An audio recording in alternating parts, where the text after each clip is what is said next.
Hello बच्चों, welcome to the my YouTube channel study girl Shruti. स्वागत है आप सभी का मेरे इस नए वीडियो में। देखिए, मैं आज आप लोग को कक्षा 12 का फिजिक्स का कुछ अति लघु उत्तरीय प्रश्न लेकर आई हूँ, जो कि बहुत ही इम्पोर्टेंट महत्वपूर्ण प्रश्न हैं और ये 2025 में एग्जाम में आए हुए प्रश्न हैं और इस प्रश्न को आप लोग जरूर से पढ़ के जाएं। तो देखिए, मैं बता रही हूँ। जैसे पहला हेडिंग है आप लोग का, देखिए पहला हेडिंग है मोलरता। मोलरता किसे कहते हैं? तो देखिए, 1 लीटर विलयन में घुले हुए विलय के मोलों की संख्या को उस विलयन की मोलरता कहते हैं। ये जैसे आपको बोल रहा है कि जैसे जो मोलरता होते हैं, मोलरता क्या होता है? 1 लीटर विलेन, जैसे मान लीजिए 1 लीटर विलेन, जैसे कि मान लीजिए एक ग्लास में हम लोग पानी लिए हैं और उसमें क्या किए हैं, 1 चम्मच हम लोग क्या किए हैं, उसमें चीनी डाल दिए हैं। ठीक है, तो उसको हम लोग क्या कर दिए, घोल दिए। तो वो क्या हो गया, घुल गया। मान लीजिए चीनी, पानी में हम लोग जब चीनी डालें तो वो क्या हो गया, घुल गया। तो उसको हम लोग क्या करेंगे, विलयन कहेंगे। और जब पानी है उसको हम लोग क्या करेंगे, विलय कहेंगे। तो विलय में हम लोग 1 चम्मच अगर मान लीजिए चीनी डाल दिए पानी में, तो वो क्या हो गया, घुल गया। तो उसको हम लोग क्या बोलते हैं, विलयन बोलते हैं। यानी कि वो क्या हो गया, मोलरता हो गया। तो उसको हम लोग क्या बोलते हैं, मोलरता कहते हैं। मोलरता को हम लोग एम से डिनोट करते हैं। देखिए, जैसे कि इसका ये फॉर्मूला है, मोलरता को एम डिनोट करते हैं। विलय के मोल, विलयन का लीटर में आयतन। नेक्स्ट हेडिंग है आपका मोललता। मोललता क्या होता है?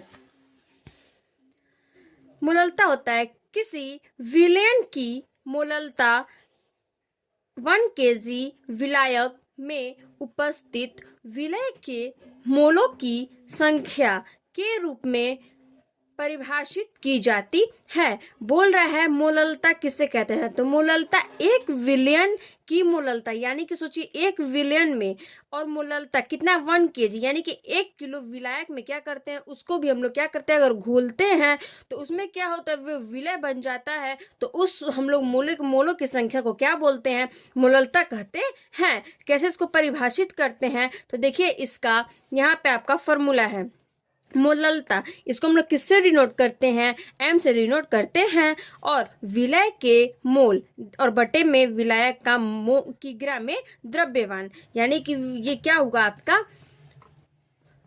ये आपका क्या हुआ, मोललता का फॉर्मूला हुआ। नेक्स्ट हेडिंग है आपका मोल प्रभाज। मोल प्रभाज क्या होता है? देखिए, विलयन में उपस्थित किसी घटक का मोल प्रभाज उस घटक के मोलों की संख्या तथा विलयन में उपस्थित कुल घटक के मोलों की संख्या के, बोल रहा है विलयन में उपस्थित और किसी घटक का मोल प्रभाज, यानी कि मान लीजिए कोई विलयन में उपस्थित है, उसमें क्या चीज, मान लीजिए एक पानी है, पानी में हम लोग नमक डाल दे तो क्या हो गया, घुल गया। तो वो क्या हो गया, विलयन हो गया। तो वो उसको मोल प्रभाज, मतलब कि उस घटक के मोलों की संख्या को हम लोग क्या करते हैं, विलयन में उपस्थित होने की संख्या को हम लोग मोल प्रभाज कहते हैं। जो कि कुल घटक उसमें क्या हो गया, मिल गया, और मोलों की संख्या के हम लोग क्या बोलेंगे, तो उसको मोल प्रभाज बोलते हैं। तो देखिए, संख्या के अनुपात के बराबर होता है, यानी कि मोल प्रभाज हम लोग क्या बोलते हैं, मोल प्रभाज बोलते हैं। नेक्स्ट हेडिंग है आपका प्रतिलोम परासरण, यानी कि प्रतिलोम परासरण क्या होता है?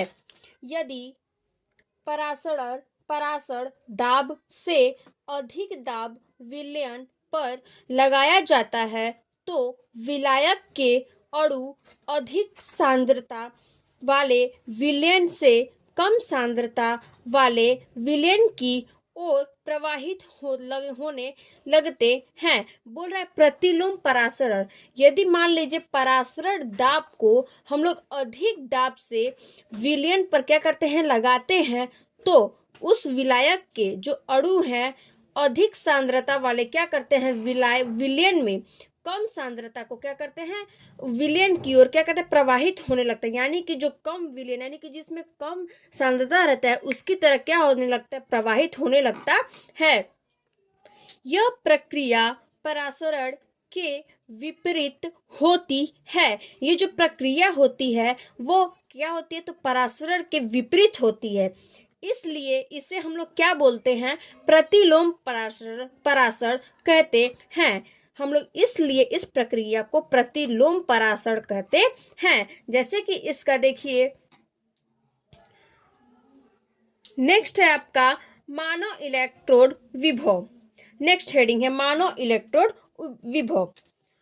बोले 25 डिग्री सेल्सियस ताप तथा एक वायुमंडल दाब पर जब किसी धातु की छड़ को उसके लवण के विलयन में डुबोते हैं। बोल रहा है कि 25 डिग्री सेल्सियस ताप और तथा एक वायुमंडल दाब पर जब कोई भी धातु को हम लोग क्या करते हैं, उसके लवण के विलयन में क्या करते हैं, डुबोते हैं, तो विलयन में उत्पन्न होने वाले विभव को क्या बोलते हैं, मानव इलेक्ट्रोड विभव कहते हैं। जब मान लीजिए कि 25 डिग्री सेल्सियस का कोई ताप है, उसमें हम लोग एक वायुमंडल दाब, यानी कि मान लीजिए कि हम लोग उसमें क्या करते हैं, वायुमंडल दाब लगाते हैं, और किसी क्या होता है, धातु की जो छड़ होती है, यानी कि जो धातु होती है जो लोहे के समान होती हैं, उस छड़ को हम लोग क्या कहते हैं, लवण के विलयन में क्या कहते हैं, डुबो देते हैं। यानी कि जो लवण का जो विलयन होता है, जो सांद्रता होता है, उसमें हम लोग क्या करते हैं, उस धातु को हम लोग क्या करते हैं, डुबो देते हैं। तो उस विलयन में उत्पन्न होने वाले जो विभव है उसको हम लोग क्या कहते हैं, मानव इलेक्ट्रोड विभव कहते हैं। ये आपका क्या था, अति लघु प्रश्न था, और इसको आप लोग पूरा बता दिए। 5 आपका अति लघु प्रश्न था। Thank you. चलिए फिर देखते हैं हम लोग अगले वीडियो में।